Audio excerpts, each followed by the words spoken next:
First, we have to discuss, do organism create exact copy of themselves? Okay. देखो क्या होएगा, जो continuously DNA का रेप्लिकेशन होता रहेगा, डीएनए की कॉपी बनती रहेगी, नेक्स्ट जनरेशन में पास होती रहेगी, तो इससे क्या है, सिमिलर बॉडी डिजाइंस क्या होते रहेंगे, क्रिएट होते रहेंगे। Reproduction can be defined as the process by which living organism produce new individuals of their own type. अब हमें डिस्कस करना है टाइप्स ऑफ एसेक्सुअल रिप्रोडक्शन, ठीक है। तो पहला टाइप क्या है, फिजन। बाइनरी फिजन के अंदर क्या होता है, जो पेरेंट सेल है ना, पेरेंट सेल्स क्या बनाती है, दो सेल्स बनाती है। Hello and welcome back students, just imagine if all the plants, animals and even human could live only for one lifetime, okay, without producing their young ones, okay. What would happen? The earth would become empty and the lifeless, okay. But the nature has wonderful solution to this, that is reproduction, okay. So reproduction is the process by which a species continues on the earth, and in this chapter, that is how do organisms reproduce, we are going to study the interesting and the fascinating mechanism used by different organisms to thrive and sustain their life on the earth, okay. So let's start the chapter. Okay, first we have to discuss, do organisms create exact copy of themselves, okay. तो इसके लिए पहले हमें मतलब actual chapter start करने से पहले हमें कुछ चीज़ें पहले डिस्कस करनी है, ठीक है। तो देखो होता क्या है, ये हमारा सेल है ना, एंड सेल के अंदर क्या होता है, न्यूक्लियस होता है ना। ये क्या है, हमारा सेल है, एंड सेल के अंदर क्या होता है, न्यूक्लियस होता है। न्यूक्लियस के अंदर क्या होता है, डीएनए, है ना। क्लास 9th में हमने पढ़ा है न्यूक्लियस के अंदर क्या होता है, डीएनए, ठीक है। अब देखो न्यूक्लियस के अंदर ये जो थ्रेड लाइक स्ट्रक्चर है ना, इस थ्रेड लाइक स्ट्रक्चर को हम क्या बोलते हैं, क्रोमेटिन, ठीक है। इस थ्रेड लाइक स्ट्रक्चर को हम क्या बोलते हैं, क्रोमेटिन, ठीक है। अब ये क्रोमेटिन जो है कंडेंस होके, अभी ये क्या है, ऐसी थ्रेड लाइक स्ट्रक्चर है, ठीक है। अब जो ये क्रोमेटिन है, ये कंडेंस होके क्या बनाएगा, क्रोमोसोम, ठीक है। तो ये थ्रेड ही है, ठीक है। अभी हम बात कर लेते हैं, जैसे ऊन का गोला है ना, कैसे भी लिपटा हुआ है ऐसे गोल गोल, ठीक है। अब हम क्या करेंगे, हम उससे एक शेप बना देंगे, ठीक है। तो कुछ इस तरह से, तो क्रोमेटिन जो है वो कंडेंस होके क्या बना लेंगे, क्रोमोसोम। तो क्रोमोसोम जो है वो हमें कुछ इस तरह का दिखता है, ठीक है। अब यही क्रोमोसोम पे क्या प्रेजेंट है, डीएनए, है ना। क्रोमोसोम पे क्या प्रेजेंट है, डीएनए प्रेजेंट है, ठीक है।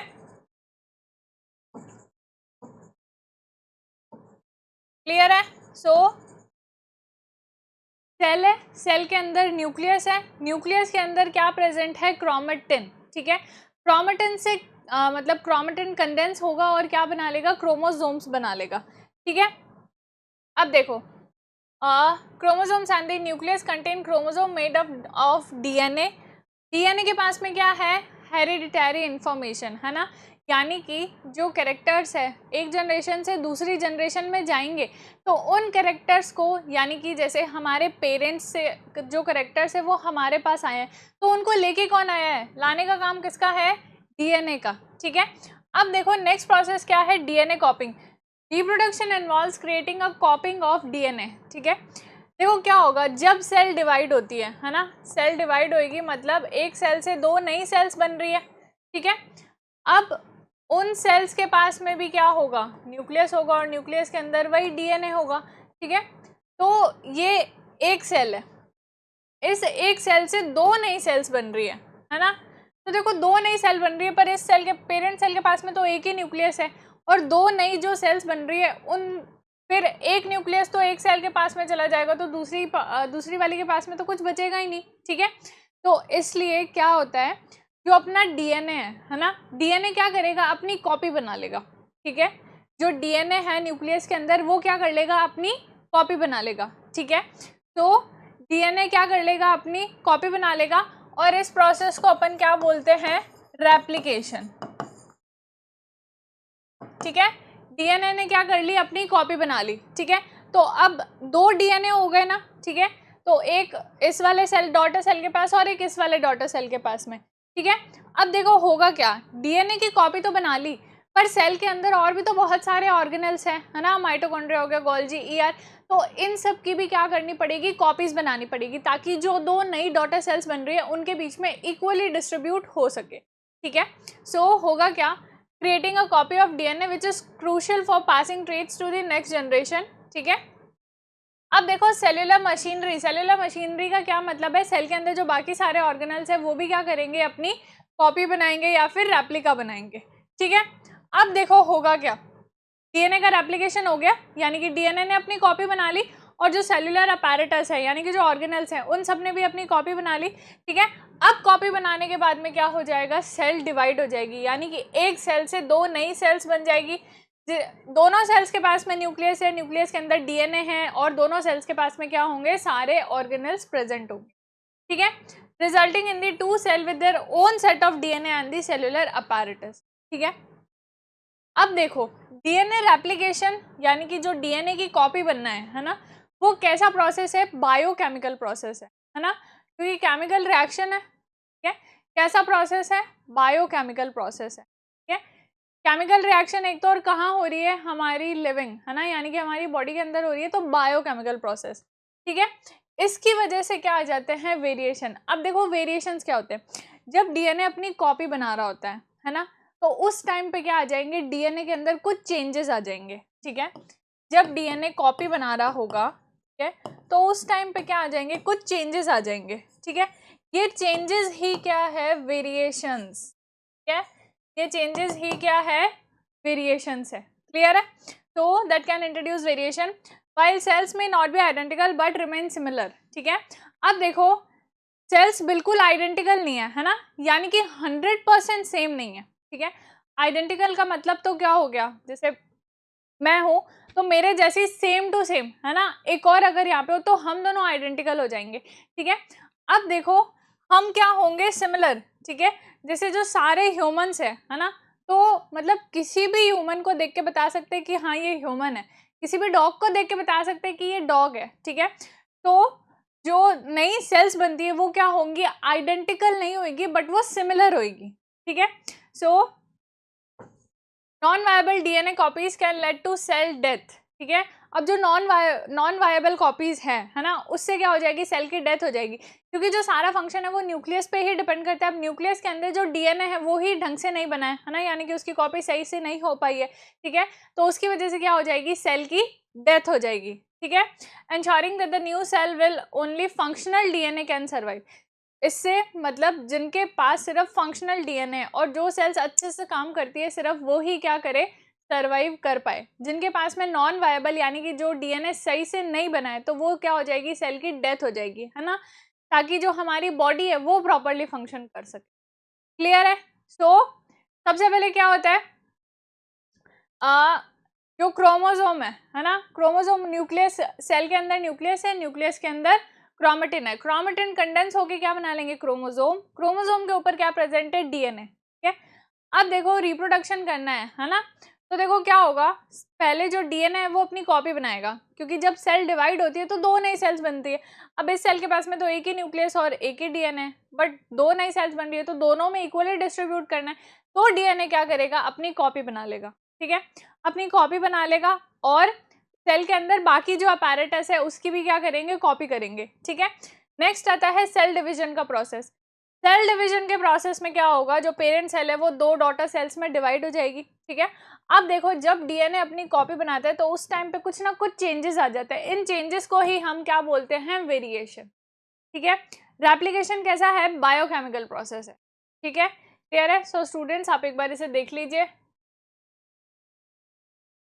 ओके, तो आई होप स्टूडेंट्स आपको समझ आ गया होगा। हाँ, नेक्स्ट हम बात करते हैं इम्पोर्टेंस ऑफ वेरिएशन। ठीक है, maintaining body design, consistent DNA copying during reproduction ensures that the organism retain their specific body design। ठीक है, अब देखो क्या होएगा, जो कंटिन्यूअसली डीएनए का रेप्लिकेशन होता रहेगा, डीएनए की कॉपी बनती रहेगी, नेक्स्ट जनरेशन में पास होती रहेगी, तो इससे क्या है, सिमिलर बॉडी डिजाइन क्या होते रहेंगे, क्रिएट होते रहेंगे, ठीक है। Next, stability and adaptation. Variation among individuals become important when the environmental changes. अब देखो जो वेरिएशन है वो क्या लेके आते हैं, स्टेबिलिटी और एडेप्टेशन, ठीक है, वेरिएशन।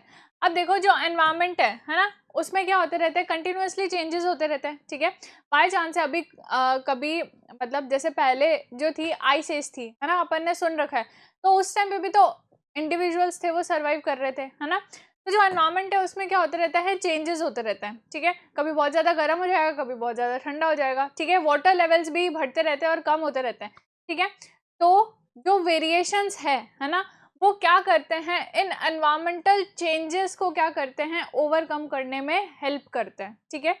जिन इंडिविजुअल्स के अंदर वेरिएशन होंगे वो क्या कर लेंगे, सर्वाइव कर लेंगे, और जिनके अंदर वेरिएशंस नहीं होंगे वो इंडिविजुअल्स क्या हो जाएंगे, खत्म हो जाएंगे, ठीक है। नेक्स्ट है survival through variation. If an environmental changes drastically, organism with variation may have a better chance of survival, ठीक है। अगर एनवायरमेंट के अंदर अचानक से चेंज आ जाता है ना, अचानक से टेम्परेचर, अर्थ का टेम्परेचर बहुत ज़्यादा बढ़ गया या अचानक से बहुत ज़्यादा कम हो गया, ठीक है, तो जिन ऑर्गेनिजम्स के अंदर वेरिएशंस होंगे, है ना, वो ही क्या कर पाएंगे, सर्वाइव कर पाएंगे, ठीक है। तो वेरिएशन क्या करते हैं, सर्वाइवल करने में अपन को क्या करेंगे, हेल्प करेंगे, ठीक है। अब देखो हमारी बुक के अंदर एक एग्जाम्पल दे रखा है कि हम मान लेते हैं ये पॉन्ड है, ठीक है, और ठीक है,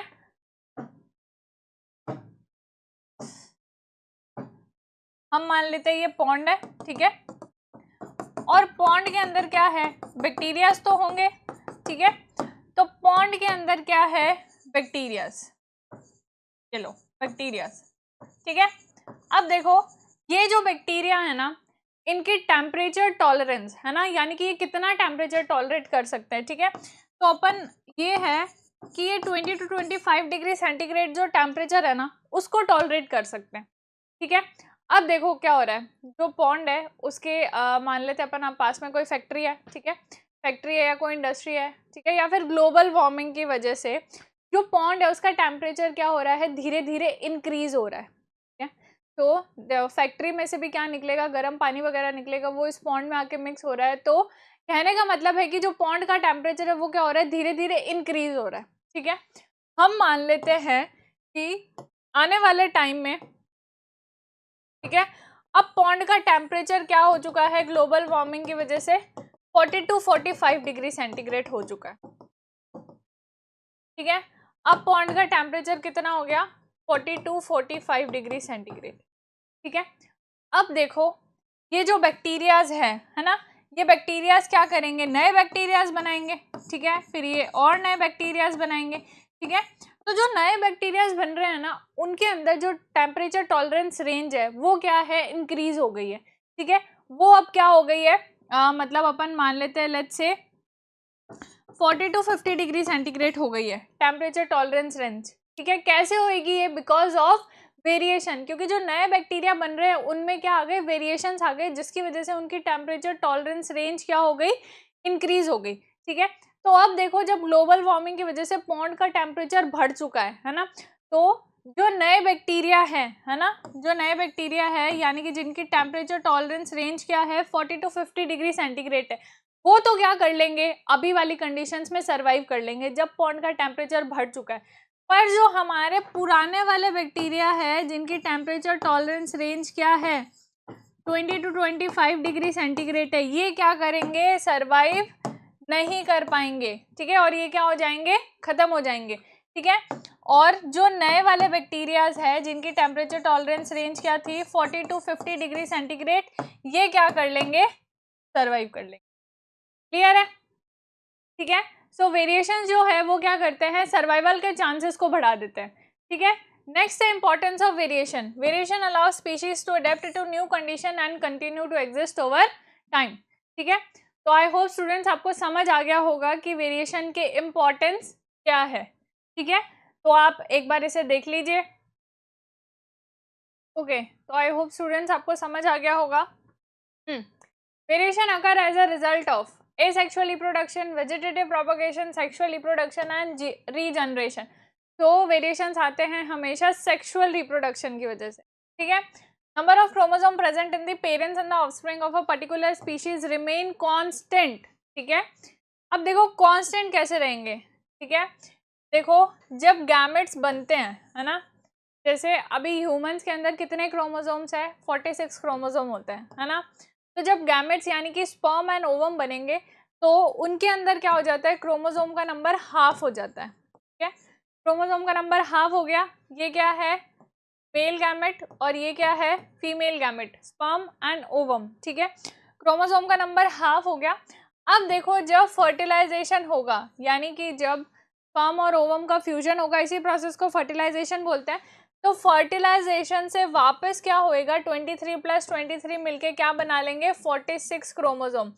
यानी कि जाइगोट के अंदर क्या हो गया, वापस 46 क्रोमोसोम आ गए, ठीक है. तो अब ऑप्शंस रीड करते हैं.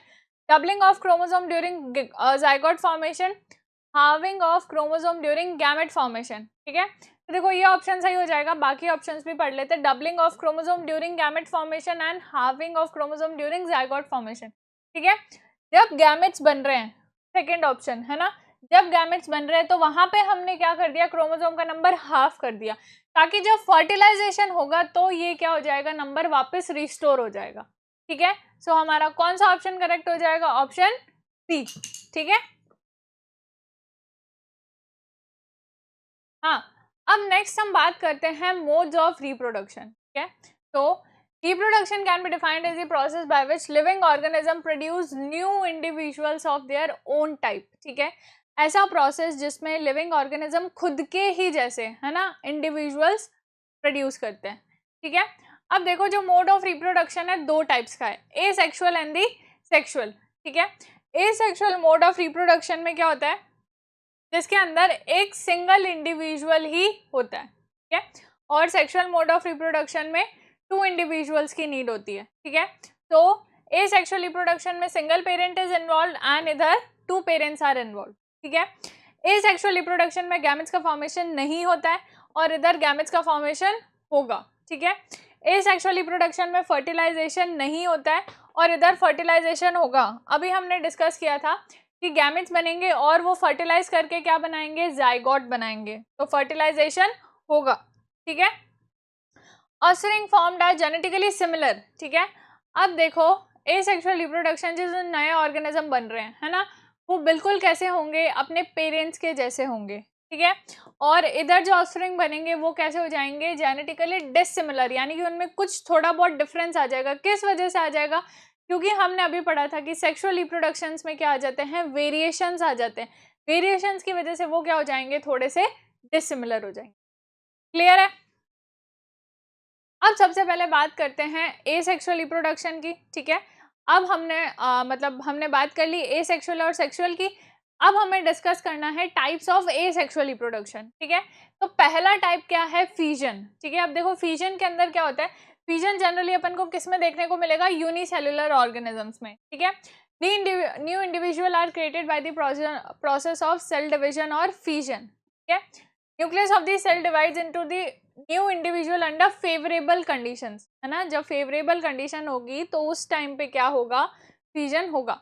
अब जो फ्यूजन है वो दो टाइप्स का है, binary fusion and the multiple fusion, ठीक है. बाइनरी फ्यूजन के अंदर क्या होता है, जो पेरेंट सेल है ना, पेरेंट सेल्स क्या बनाती है, दो सेल्स बनाती है. बाइनरी फ्यूजन के अंदर क्या होगा, जो पेरेंट सेल है वो दो नई डॉटर सेल्स बनाएंगी, ठीक है. The nucleus undergo division into the two followed by the division of the cytoplasm, ठीक है. अब देखो बाइनरी फ्यूजन में होगा क्या, बाइनरी फ्यूजन में ये होगा कि पहले न्यूक्लियस डिवाइड करेगा, ठीक है. अगर न्यूक्लियस डिवाइड करेगा तो अपन को दो न्यूक्लियस मिल जाएंगे. न्यूक्लियस ने डिवाइड कर लिया, अब क्या करेगा, साइटोप्लाज्म डिवाइड करेगा तो क्या हो जाएगा, दो नई सेल्स बन जाए, ठीक है. यानी कि डिवीजन में पहले न्यूक्लियस का डिवीजन होता है, उसके बाद में साइटोप्लाज्म का डिवीजन, ठीक है. Ultimately the parent cell split into the two daughter cells, ठीक है. अब जो बाइनरी फ्यूजन है वो 3 टाइप्स का है, ठीक है.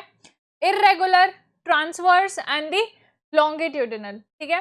इर्रेगुलर बाइनरी फ्यूजन अपन को किस में देखने को मिलेगा, अमीबा के अंदर, ठीक है.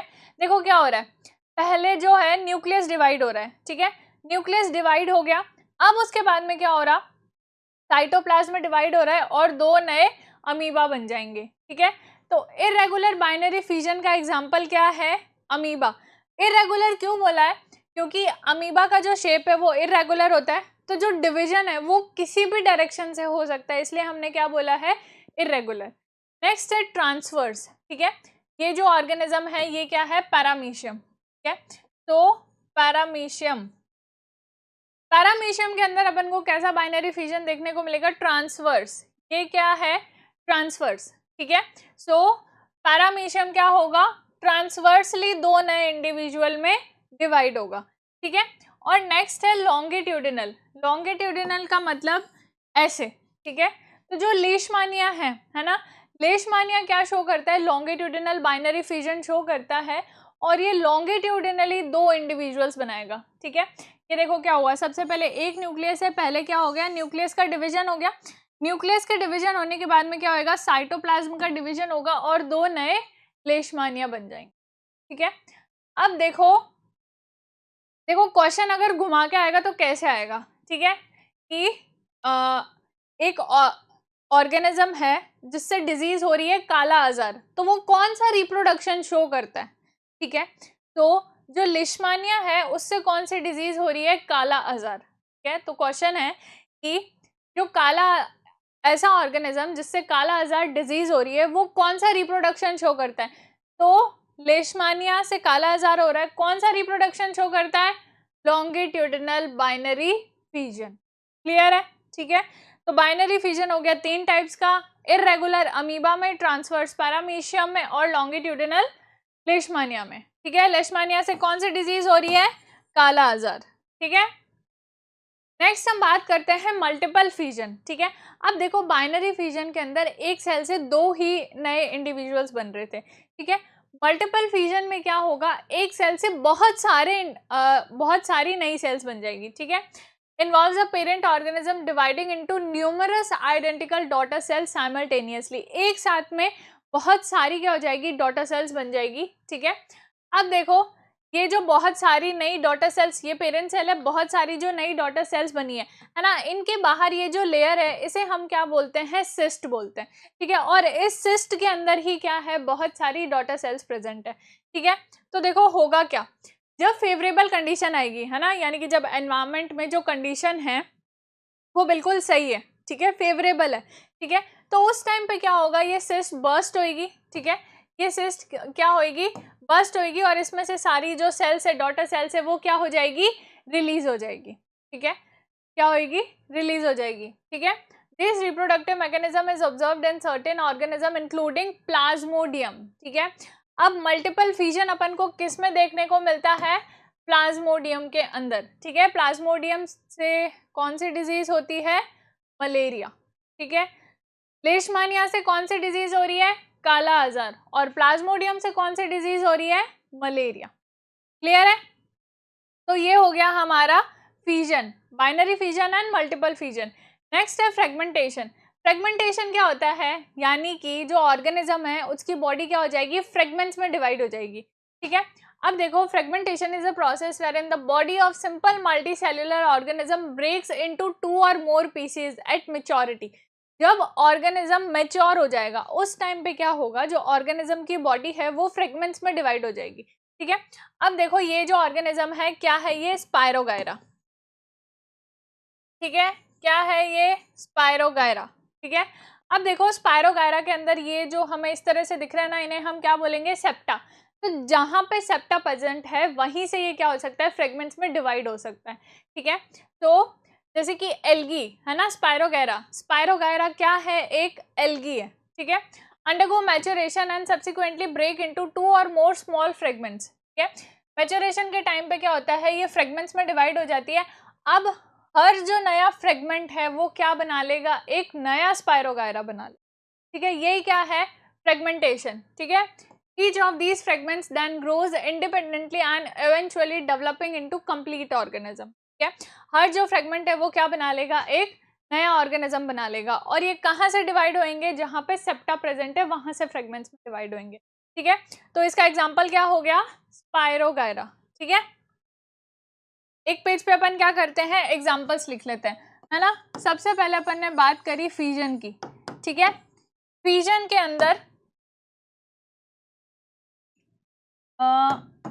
अंदर पहले क्या था, इर्रेगुलर, है ना। इर्रेगुलर का एग्जांपल क्या था, अमीबा, ठीक है। देन कौन सा था, ट्रांसवर्स, ठीक है, ट्रांसवर्स, ठीक है। ट्रांसवर्स का एग्जांपल क्या था, पैरामीशियम, ठीक है। देन क्या था, लॉन्गिट्यूडिनल, ठीक है। लॉन्गिट्यूडिनल का एग्जांपल क्या था हमारा, लेशमानिया, ठीक है। क्या था, लेशमानिया, ठीक है। ये तो किसके टाइप्स है, बाइनरी फ्यूजन के, है ना, किसके टाइप्स है, बाइनरी फ्यूजन के, ठीक है। और मल्टीपल फ्यूजन में क्या एग्जांपल था, ठीक है, मल्टीपल फ्यूजन में क्या एग्जांपल था, प्लाज्मोडियम, प्लाज्मोडियम से कौन सी डिजीज हो रही थी, मलेरिया, ठीक है। अब इसके बाद में नेक्स्ट हमने पढ़ा है फ्रेगमेंटेशन, ठीक है। नेक्स्ट हमने क्या पढ़ा है, फ्रेगमेंटेशन, ठीक है। फ्रेगमेंटेशन का एग्जांपल क्या है, स्पायरोगायरा, ठीक है। स्पायरोगायरा क्या है, एक एल्गी, क्लियर। हम जैसे जैसे एग्जांपल्स करते जाएंगे इस एक पेज पे नोट करते जाएंगे और लास्ट में रिवाइज कर लेंगे, ठीक है। अब फ्रेगमेंटेशन के बाद में जो नेक्स्ट प्रोसेस है वो क्या है, बडिंग, ठीक है। अब देखो बडिंग के अंदर क्या होता है, ठीक है, जैसे हम इस एग्जांपल से ही डिस्कस कर लेते हैं। बडिंग के अंदर क्या होगा, जो मैच्योर ऑर्गेनिज्म है उसके लेटरल, है ना, लेटरल यानी कि साइड से क्या निकलेगी, एक बड निकलेगी, ठीक है। वो बड क्या करेगी, ग्रो करेगी, ग्रो करके एकदम सेम टू सेम क्या बना लेगी, मैच्योर इंडिविजुअल बना लेगी। जैसा अपना ये वाला है वैसा क्या कर लेगी, मैच्योर इंडिविजुअल बना लेगी। और मैच्योर होने के बाद में ये जो बड है ये क्या हो जाएगी, अलग हो जाएगी और एक सेपरेट इंडिविजुअल बना लेगी। तो यही प्रोसेस क्या है, बडिंग, ठीक है। In the process of budding small outgrowths called the bud emerge from the body of the parent organism. ये पेरेंट ऑर्गेनिज्म है, पेरेंट ऑर्गेनिज्म की बॉडी से बड निकलेगी, ग्रो करेगी, मैच्योर होएगी और पेरेंट बॉडी से अलग हो जाएगी मैच्योर होने पर, ठीक है। These bud eventually detach and give rise to new organism, ठीक है। एग्जाम्पल क्या है, अब देखो यीस्ट के अंदर भी क्या होता है, यीस्ट के अंदर भी ये बड बनी, ठीक है। फिर क्या हो जाएगा, न्यूक्लियस का डिवीजन हो जाएगा, न्यूक्लियस के डिवीजन के बाद में क्या हो जाएगा, साइटोप्लाज्म का डिवीजन हो जाएगा। तो यही प्रोसेस क्या है, बडिंग, ठीक है। सो हाँ, यही लिख रहे थे हम एग्जाम्पल्स, ठीक है। नेक्स्ट प्रोसेस क्या है हमारा, बडिंग, ठीक है। बडिंग का एग्जाम्पल क्या है, यीस्ट एंड हाइड्रा, ठीक है। बडिंग के क्या एग्जाम्पल्स है, यीस्ट एंड हाइड्रा, क्लियर है।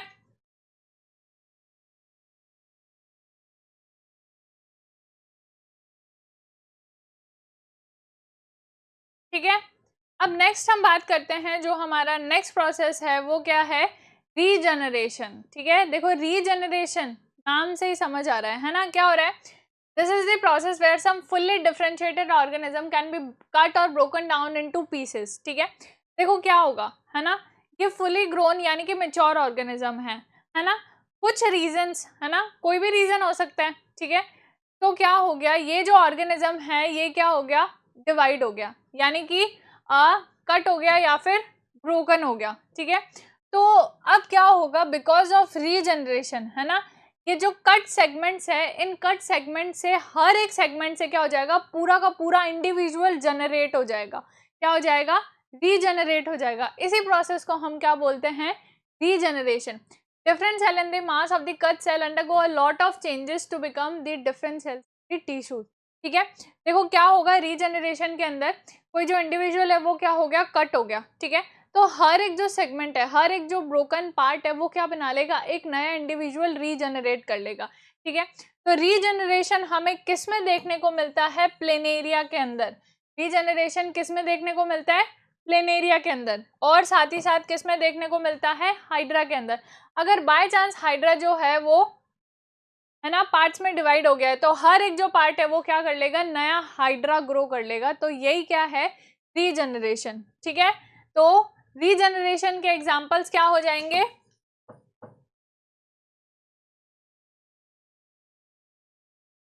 रीजनरेशन के एग्जांपल्स क्या हो जाएंगे, प्लेनेरिया एंड हाइड्रा, ठीक है। हाँ, रीजनरेशन के बाद हमारा नेक्स्ट है वेजिटेटिव प्रोपगेशन, ठीक है। अब देखो वेजिटेटिव प्रोपगेशन के अंदर क्या होता है, it involve obtaining new plants from the portions of the old plants, ठीक है। अगर हम रूट, स्टेम या लीव्स इनके थ्रू क्या कर लेते हैं, अगर नया प्लांट ग्रो कर लेते हैं तो ये क्या हो जाएगा, वेजिटेटिव प्रोपगेशन, ठीक है। अब देखो वेजिटेटिव प्रोपगेशन हो सकता है नेचुरल एंड आर्टिफिशियल। पहले बात कर लेते हैं नेचुरल की, ठीक है। Natural vegetative propagation is when plants grow and develop naturally, ठीक है। जो प्लांट है वो नेचुरली अगर प्रोड्यूस हो रहे हैं, ठीक है। तो पहले बात कर लेते हैं स्टेम की, ठीक है। स्टेम के अंदर किसका एग्जाम्पल आ जाएगा, ट्यूबर्स का, ठीक है। अब देखो जो पोटैटो होते हैं, है ना, तो पोटैटो के ऊपर क्या होती है, इस तरह से आईज, है ना, बड्स। जो पोटैटो है उसके ऊपर तुमने कभी ऑब्जर्व किया हो तो येलो येलो कलर की जो स्ट्रक्चर होती है उन्हें हम क्या बोलते हैं, पोटैटो की आईज बोलते हैं, ठीक है। तो इनसे क्या हो जाएगा, नया प्लांट ग्रो हो जाएगा, ठीक है। तो ये हो गया स्टेम से। नेक्स्ट हम बात करते हैं रूट से, तो रूट्स का एग्जाम्पल है ट्यूबरस रूट्स, ठीक है। अगर रूट से नया प्लांट ग्रो हो जाएगा तो हम उसे क्या बोलेंगे, मतलब वो भी किस में आ जाएगा, नेचुरल वेजिटेटिव प्रोपगेशन में। एग्जाम्पल क्या है, sweet potato, dahlia and the tulip, sweet potato, dahlia and the tulip. Next है लीव्स, ठीक है। अब देखो अगर लीव्स से नया प्लांट ग्रो हो जाए, ठीक है, तो देखो क्या होता है, इसका एग्जाम्पल है ब्रायोफिलम, ठीक है। अब देखो जो ब्रायोफिलम है ना, ये रही ब्रायोफिलम की लीफ, इस पे तुम देख रहे हो ये क्या हो रहे हैं, छोटे छोटी बर्ड्स ग्रो हो रही है, ठीक है। तो जब ये लीफ है ना मैच्योर होके और गिर जाएगी पेड़ से, तो जहाँ पे गिर जाएगी वहाँ सॉइल के अंदर ये क्या कर लेगी, नया प्लांट ग्रो कर लेगी, ठीक है। तो ये तीन मेथड्स क्या हो गए, natural vegetative propagation. Vegetative propagation क्या है, जिसमें रूट, स्टेम और लीव से क्या हो रहा है, नया प्लांट ग्रो हो रहा है, ठीक है। तो स्टेम के अंदर किसका एग्जाम्पल है, पोटैटो का, ठीक है। पोटैटो के अंदर जो आइज होती है वो बर्ड्स है, ठीक है। अगर वो बर्ड्स मतलब उन बर्ड्स से क्या हो जाएगा, नया प्लांट ग्रो हो जाएगा। नेक्स्ट है रूट्स, ठीक है। तो रूट्स में क्या आ जाएगा, sweet potato, dahlia and the tulip, ठीक है। इनकी रूट से क्या हो जाएगा, नया प्लांट ग्रो हो जाएगा। नेक्स्ट लीव्स की बात करते हैं, तो लीव्स के अंदर एग्जांपल है ब्रायोफिलम, है ना। ब्रायोफिलम की लीफ पे ही क्या हो जाएंगी, बर्ड्स डेवलप हो जाएंगी, ठीक है। और जब ये सॉइल पे गिरेगी तो वहां से क्या हो जाएगा, नया प्लांट ग्रो कर जाएगा, ठीक है। तो ये हो गया हमारा vegetative propagation, natural vegetative propagation, ठीक है। तो स्टूडेंट्स आप एक बार इसे देख लीजिए, ओके। तो आई होप स्टूडेंट्स आपने देख लिया होगा। नेक्स्ट हम बात करते हैं आर्टिफिशियल वेजिटेटिव प्रोपगेशन, ठीक है। अब देखो आर्टिफिशियल का मतलब क्या है, दैट मीन इसमें ह्यूमन का इन्वॉल्वमेंट है ना। तो इसमें क्या होगा, growing multiple plant from a single plant using man made method, ठीक है। अब देखो कौन से मेथड्स है, ठीक है। फर्स्ट हमारा मेथड है कटिंग, ठीक है। अब देखो कटिंग के अंदर क्या करेंगे, removal of a small plant part using a sharp knife, ठीक है। हमने क्या कर लिया, प्लांट का एक पार्ट है ना, उसे हमने क्या कर लिया, अलग कर लिया, ठीक है। अब उस प्लांट पार्ट को हम क्या कर देंगे, ये प्लांट था, हमने इसे प्लांट के पार्ट को कट कर लिया, अब हम इसे क्या लगा देंगे, सॉइल में लगा देंगे, तो उससे क्या बन जाएगा, नया प्लांट बन जाएगा, ठीक है। क्या एग्जाम्पल है, sugar cane, banana and cactus, ठीक है। कटिंग का क्या एग्जाम्पल है, sugar cane, banana and cactus, ठीक है। नेक्स्ट हमारा प्रोसेस क्या है, लेयरिंग, ठीक है। अब देखो लेयरिंग के अंदर क्या होगा, है ना, जो प्लांट है उसकी ब्रांच को हम क्या कर देंगे, इस तरह से बेंड करके और उसे सॉइल में दबा देंगे, बेंड करके सॉइल में दबा दिया, तो अब ये जो ब्रांच है ना, जो सॉइल के अंदर है, ठीक है, तो यहाँ से क्या निकल जाएगी, रूट्स निकल जाएगी और ऊपर शूट निकल जाएगा, तो एक नया प्लांट डेवलप हो जाएगा, ठीक है। तो ये कौन सा प्रोसेस हो गया, लेयरिंग, यानी कि जिसमें हमने ब्रांच को बेंड करके सॉइल में दबा दिया और उससे क्या निकल जाएगा, नया प्लांट। तो ये प्रोसेस क्या है, लेयरिंग, ठीक है। लेयरिंग का एग्जाम्पल क्या है, जैस्मिन एंड लेमन, ठीक है। नेक्स्ट हम बात करते हैं ग्राफ्टिंग, ठीक है। अब देखो ग्राफ्टिंग के अंदर क्या होता है, ठीक है। ग्राफ्टिंग के अंदर हमें क्या करना है, हम अपनी मर्जी का हमें अपनी मर्जी का कोई प्लांट बनाना है, ठीक है। जैसे हम बात कर लेते हैं, ये वाला जो था ना, ये था मैंगो का, ठीक है। मैंगो का प्लांट था, उसे हमने क्या कर दिया, कट कर दिया, ठीक है। तो ये वाला पार्ट किसका है, मैंगो का, ठीक है। नेक्स्ट हमने क्या कर लिया, अब ये वाला जो पार्ट हमने लिया ना, ये किसका लिया है, एप्पल का लिया है, ठीक है। तो एप्पल का कुछ पार्ट ले लिया, एप्पल के प्लांट का कुछ पार्ट ले लिया, और इन दोनों को हम क्या कर देंगे, जोड़ देंगे, ठीक है, ठीक है। इन दोनों को हम क्या कर देंगे, मतलब जोड़ के और फिर कुछ इसके अराउंड रैप कर देंगे, ठीक है। तो इस प्रोसेस को हम क्या बोलते हैं, ग्राफ्टिंग, ठीक है। अब देखो, जिसके पास में यानी कि जैसे ये मैंगो वाला प्लांट है, इसके पास में क्या है, रूट्स है ना। तो जो ये वाला पार्ट है ना, इसे हम क्या बोलेंगे, स्टॉक, ठीक है। और जो ये शूट है, ठीक है, इस पार्ट को हम क्या बोलेंगे, स्केयन, ठीक है। जिसके पास में रूट्स है वो हो गया स्टॉक, और शूट वाला हो गया स्केयन, ठीक है। तो स्केयन और शूट को हम क्या कर देंगे, जोड़ देंगे bye the process of grafting, ठीक है।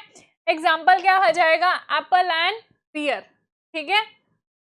क्लियर है। आर्टिफिशियल मेथड में क्या है, कटिंग, कटिंग के अंदर क्या करे, प्लांट पार्ट को कट करा, सॉइल में दबा दिया, नया प्लांट उग गया, ठीक है। Sugar cane and banana. Next है लेयरिंग, लेयरिंग के अंदर क्या है, ब्रांच को बेंड किया, सॉइल के अंदर दबा दिया, वहां से नया प्लांट उग जाएगा, जैस्मिन एंड लेमन, ठीक है। फिर ग्राफ्टिंग, ग्राफ्टिंग के अंदर क्या लिया हमने, स्टॉक और स्कियन, स्टॉक और स्कियन को हमने क्या कर दिया, आपस में जोड़ दिया, ठीक है। ये क्या है, grafting, apple and pear, clear है।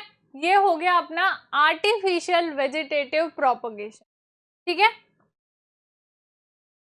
अब देखो इसके एडवांटेजेस क्या क्या है, ठीक है। क्या है इसके advantages, ensure that the new plant inherit precisely the desired characters, ठीक है। यानी कि हमें उस प्लांट का जो डिजायर कैरेक्टर चाहिए ना, वही न्यू प्लांट में आएगा, ठीक है। Next, require less attention for the growth, ठीक है।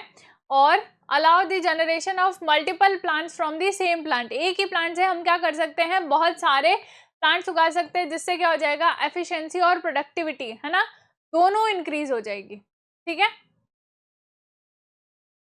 अब जो नेक्स्ट हमारा मेथड है वो क्या है, स्पोर फॉर्मेशन, ठीक है। स्पोर फॉर्मेशन के अंदर देखो क्या होता है, ठीक है। तुमने ब्रेड देखी होगी, है ना, ब्रेड के ऊपर क्या होता है, वो ग्रीन ग्रीन हो जाता है, ठीक है। वो ग्रीन ग्रीन क्या है, फंजाई, ठीक है। कौन सी फंजाई है वो, राइजोपस, ठीक है। ब्रेड के ऊपर जो ये ग्रीन ग्रीन है, ये क्या है, राइजोपस, ठीक है, ये एक फंजाई है। अब देखो होगा क्या, ठीक है। तो फंजाई की वो स्ट्रक्चर है ना, जो इसने ब्रेड के अंदर डाल रखी है, ठीक है। जो ब्रेड के अंदर डाल रखी है, इसे हम क्या बोलते हैं, हाइफी, क्या बोलते हैं, हाइफी, ठीक है। और हाइफी के देखो ऊपर इस तरह से ये जो गोल गोल स्ट्रक्चर है, ये क्या है, स्पोरेंजियम, ठीक है। हाइफी के ऊपर क्या है, स्पोरेंजियम, ठीक है। अब देखो जो ये स्पोरेंजियम है, इनके अंदर क्या होंगे, स्पोर्स, ठीक है। जो स्पोरेंजियम है उनके अंदर क्या होंगे, छोटे छोटे बहुत सारे स्पोर्स प्रेजेंट होंगे, ठीक है। तो देखो ये हाइफी हो गई, ठीक है, हाइफी हो गई, हाइफी के ऊपर ये स्पोरेंजियम है, स्पोरेंजियम के अंदर बहुत सारे स्पोर्स है, ठीक है। जब फेवरेबल कंडीशन होगी तो स्पोरेंजियम बर्स्ट होगा, बर्स्ट होगा तो जहां पे स्पोर्स गिरेंगे वहां पे नई फंजाई ग्रो होगी। तभी तो ब्रेड के अंदर जो फंजाई की ग्रोथ है वो बहुत फास्टली होती है, क्योंकि स्पोरेंजियो फोर्स में से स्पोर निकले, वहां गिरे, वहां नई फंजाई की ग्रोथ हो गई, ठीक है। So in spore formation a parent plant generate numerous microscopic reproductive units known as the spores, ठीक है।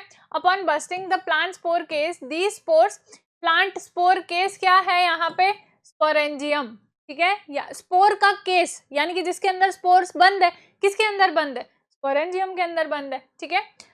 Disperse into the air, subsequently airborne spores settle on the soil and under favorable condition they initiate germination, ठीक है। Favourable condition आएगी तो क्या हो जाएगी, उनसे एक नया इंडिविजुअल ग्रो हो जाएगा। ये क्या है हमारा स्पोर फॉर्मेशन, ठीक है। फंजाई के पास में क्या है, हाइफी है, हाइफी के पास में क्या है, स्पोरेंजियम, स्पोरेंजियम के अंदर है स्पोर्स, स्पोरेंजियम बस्ट होंगे, स्पोर्स रिलीज होंगे, जहां पे स्पोर्स जाके गिरेंगे वहां पे नया इंडिविजुअल ग्रो हो जाएगा, ठीक है। अब नेक्स्ट हम बात करते हैं टिश्यू कल्चर की। देखो टिश्यू कल्चर क्या होता है, tissue culture generate new plant from a small piece of plant tissues और cell taken from a growing plant. ठीक है, हमने क्या कर लिया, हाँ लैब के अंदर है ना, टेस्ट ट्यूब के अंदर, ठीक है, क्या करेंगे, एक प्लांट का सेल या टिश्यू ले लिया, अब हम उससे क्या करेंगे, लैब के अंदर ग्रो करवाएंगे। ठीक है, तो this tissue is then cultivated under suitable condition. ठीक है, सबसे पहले हमने क्या किया, प्लांट का एक टिश्यू ले लिया, उस टिश्यू को हमने क्या कर दिया, किसी टेस्ट ट्यूब में या फिर किसी डिश में डाल दिया। ठीक है, अब हम क्या करेंगे, इन सैंपल्स को ग्रो करने के लिए छोड़ देंगे, तो इनसे क्या बन जाएंगे, नए प्लांट्स बन जाएंगे। ठीक है, अब देखो इसके एडवांटेजेस क्या क्या है। Rapid plant growth characterise tissue culture making it a quick technique. ठीक है, एक ही साथ में देखो एक प्लांट के पीस से इतने सारे प्लांट्स नए बन गए। ठीक है, तो ये क्या है, क्विक टेक्निक है। अब देखो जो नए प्लांट्स बनेंगे वो कैसे होंगे, डिजीज फ्री होंगे।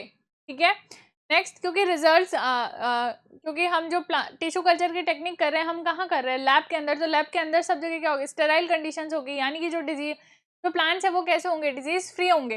It results in many plants in a short period, typically we can require minimal space. अब इनको ग्रो करने के लिए क्या चाहिए, मिनिमल स्पेस, इसलिए क्या हो जाते हैं, जल्दी से फटाफट से ग्रो हो जाते हैं। ओके, तो स्टूडेंट्स आप एक बार इसे देख लीजिए। ओके, तो आई होप स्टूडेंट्स आपको समझ आ गया होगा। तो ये हो गया हमारा एसेक्सुअल रिप्रोडक्शन कंप्लीट। ठीक है, तो a feature of reproduction that is common to amoeba, yeast and spirogyra, that is they reproduce asexually, they are unicellular, they reproduce sexually and they are multicellular. तो कॉमन फीचर क्या है, they reproduce asexually. ठीक है, next, अब planaria worm is cut horizontally, पहले जो planaria है उसको हमने क्या किया है, हॉरिजॉन्टली कट किया है into two halves P and Q, okay, such that the part P contains the whole head. ठीक है, इस तरह से प्लेनेरिया होता है, उसको हमने क्या कर दिया, P और Q में डिवाइड कर दिया, तो P के पास में पूरा क्या है, हेड है। ठीक है, another worm is cut vertically. ठीक है, अब जो दूसरा वाला वर्म है उसे हमने कैसे कट किया है, वर्टिकली कट किया है R और S के अंदर, in such a way that both the cut pieces R and S, इनके पास में क्या है, आधा आधा सिर है। ठीक है, तो कौन सा पार्ट रीजनरेट करेगा अकॉर्डिंग टू ऑप्शंस। ठीक है, तो हमारा ऑप्शन हो जाएगा ऑप्शन डी, PQRS, सारे पार्ट्स क्या कर लेंगे, नया प्लेनेरिया बना लेंगे। ठीक है, हेड हो नहीं हो कुछ फर्क नहीं पड़ता, सारे पार्ट्स क्या कर लेंगे, नया प्लेनेरिया बना लेंगे। ठीक है, next, vegetative propagation refers to the formation of new plants from stem, flower, fruits, stem, leaves, flowers, stem, roots and flowers, stem, roots and leaves. ठीक है, next, during favorable condition amoeba reproduces by, amoeba किससे reproduce करता है, binary fission. Bryophyllum can be propagated vegetatively by, bryophyllum में कैसे हो सकता है, leaves से, है ना। तो आई होप स्टूडेंट्स आपको आज का लेक्चर समझ आया होगा, हमने एसेक्सुअल रिप्रोडक्शन डिस्कस कर लिया। नेक्स्ट का जो वीडियो होगा उसमें हम डिस्कस करेंगे sexual reproduction in plants and animals. Okay, तो आई होप स्टूडेंट्स आपको आज का पूरा वीडियो समझ आया होगा। Thank you and keep learning.